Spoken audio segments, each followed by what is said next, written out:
ಒಂದೈತಿ. ಅದ್ರ ಜೊತೆಗೆ ಎಲ್ಲ ನಿಮ್ಮ ಪ್ರೋತ್ಸಾಹ ಅಷ್ಟ, ಹನುಮಂತ ದೇವರ ಆಶೀರ್ವಾದ. ಮಾಮ ಆಗಲಿ, ನಮ್ಮ ಗಿರ್ಮಮ್ಮ ಆಗಲಿ, ದೊಡ್ಡಮ್ಮ ಮುದುಕಮ್ಮ ಆಗಲಿ, ಎಲ್ಲರಿಂದನೂ ನಿಮ್ಗೆ ಎಲ್ಲ ಗೊತ್ತಾಯ್ತು ಕತಿ ಏನು ಹೇಳೋದೇನೈತಿ. ಜೊತೆಗೆ ಅದ ಮಾಮನ ಜೊತೆ ಹೊಂಟಿಲ್ಲ ನೀವು ಏನು ಪಾರ್ಥ ಕೆಕ್ಕರಿಸಿ ಕೆಂಗಣ್ಣಿನಿಂದ ನೋಡಿ ನನ್ನನ್ನು ಗೆಲ್ಲಲಾರ. ಈಗ ಶಕ್ತಿ ನನ್ನಲ್ಲಿಲ್ಲ.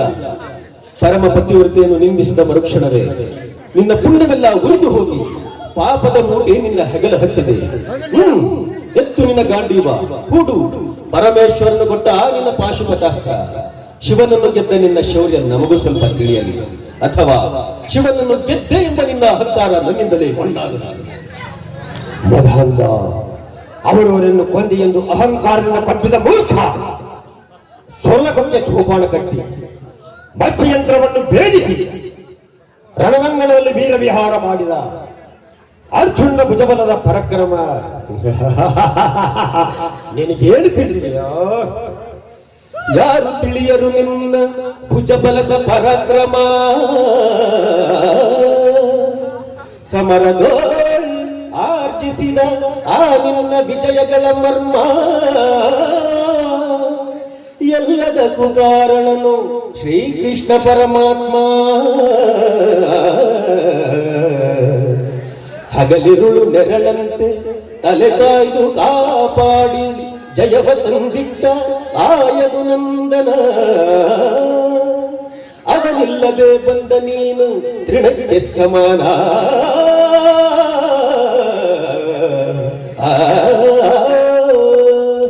ಪಡಪಡಾಸಿ ಕಣ್ಣಿಯಂದಡಗದಿಗೆ ನುಡಿಯಬೇಡಲು ಮೂಢ.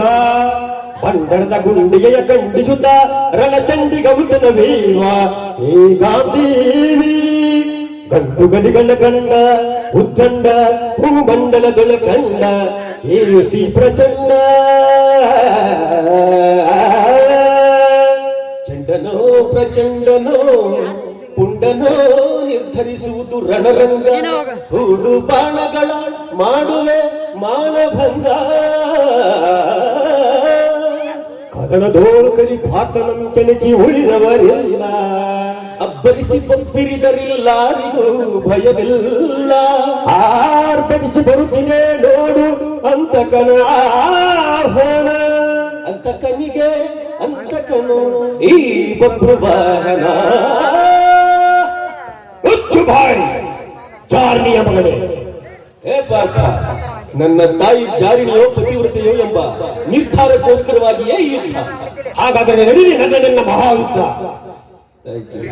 ಮಧ್ಯ ಒಂದೆರಡು ಲೈನ್ ಮಿಸ್ ಆಯ್ತು, ಹೇಳಿ ದಯಮಾಡಿ ಕ್ಷಮಿಸಿ.